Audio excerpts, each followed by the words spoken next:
In this video, I'll show you how to make a DVD using a video file from the computer, like for example one we have actually recorded while live streaming.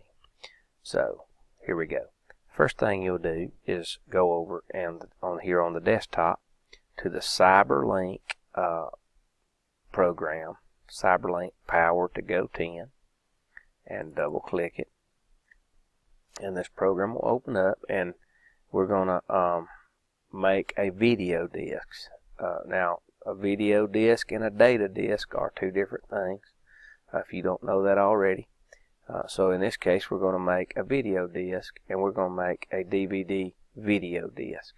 So I'm going to select that option here and let this open up, and we can make this full screen like that so we can see a lot better, make things bigger.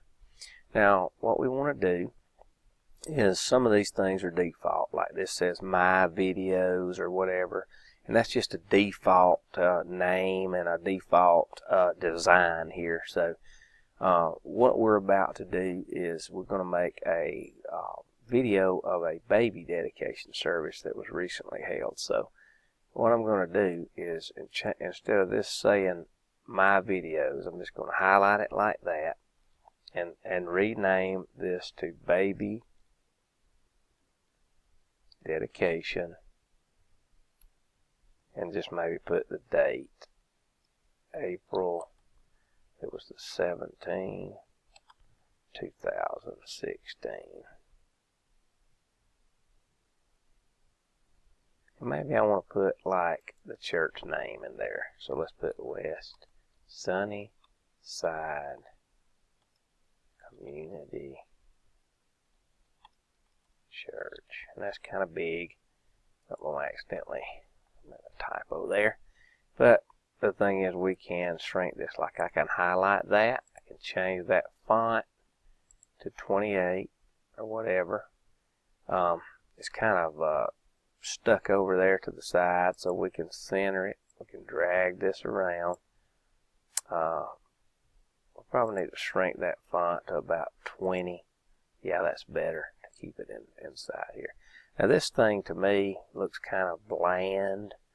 You know, just looks kind of like wow, you know, it's kind of just bland and boring looking. So I'm going to come here into menu preferences, and I'm going to select that, and this gives me a lot of templates here to look at. And you know, you have several different options: party and seeds and birthday and so on.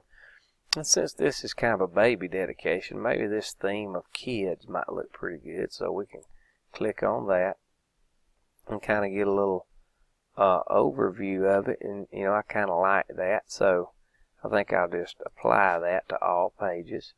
And now, as you can see, it's kind of totally changed the whole thing, and I look like some kind of creative genius. Okay, I'm giving all my secrets away, but you look like some kind of video editing machine. But it really looks really cool, and it's really easy to do, as you can see.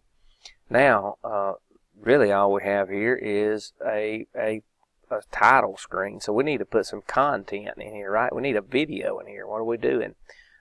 You know, we're going to have that video. So basically you just come over to content, and underneath that you see right here a little icon. It looks like movie film, and you just basically you click on that, and it's going to open your browser window and bring you to the place. This is just defaulting to the last place that we used to pull a video into this program.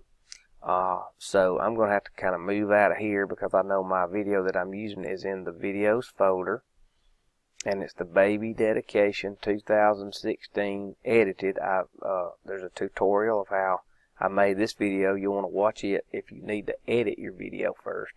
But basically I'm going to click on that, and I'm going to click open,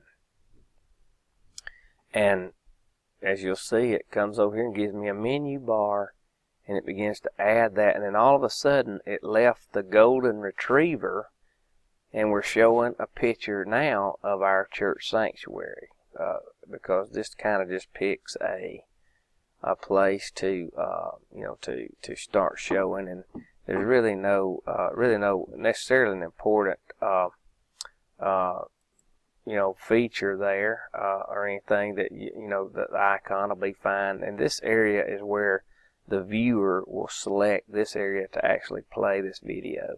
Now, if we were to add 3 or 4 more videos in here, for example, what we would have would be 3 or 4 different places to click, on a video. Now, if you'll notice right here, we have I need to move these words around, but you see this word play, and it's kind of sticking around here. We need to maybe move it over here, and then get my baby dedication video a little bit back over in this, to where it is not so randomly placed and over the play.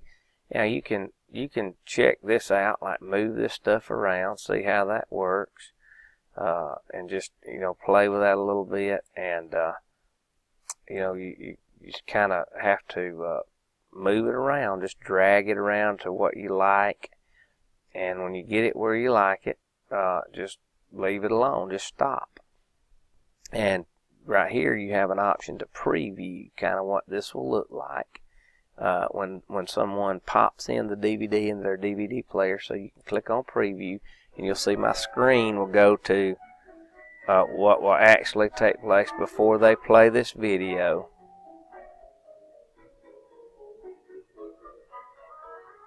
And you can notice it's really pretty cool. It brings all these things out, and it really looks like a really super professional job.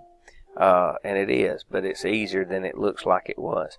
To get out of this, simply press the escape key on the top left hand corner of most keyboards, and it'll take you right back to this area where we want to, or where we were before.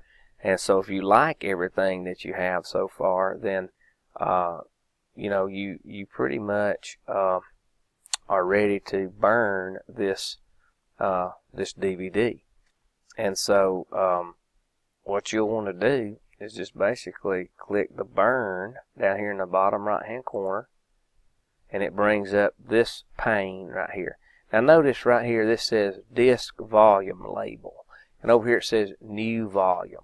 Well, basically new volume is your default name, and every disk you try to burn, it'll try to name it that or whatever.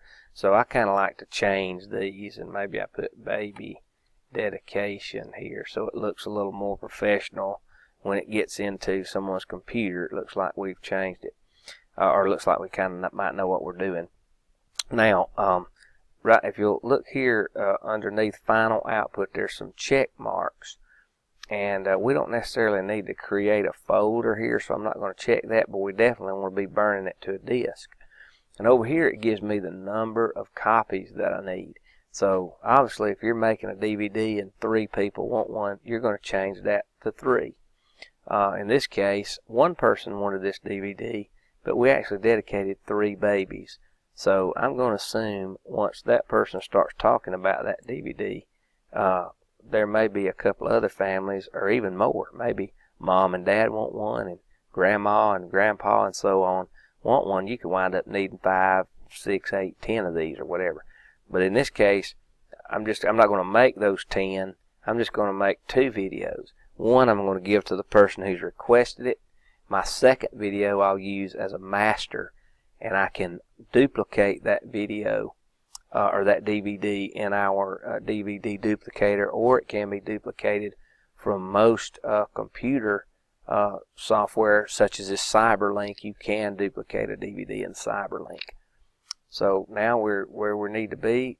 You will want to make sure you actually have a blank DVD in your drive before you click start burning. But once you click start burning, the program will go through and it'll come up on this process basically of giving you percentages of what's going on. So from this point, it's basically a waiting game of you let the software do its thing here, and let it burn this DVD. And when this process is complete, it will not only tell you here, but it will actually automatically eject the DVD from the tray, and you can take it out. And if in this case we burned two, or we selected two copies, so what I will do when this ejects, I will take the first copy out and put another blank DVD in and close the tray, and it will automatically start duplicating that second DVD. And that would be the same process if you had chosen 3, 4, 5 copies or whatever. Hope this helps.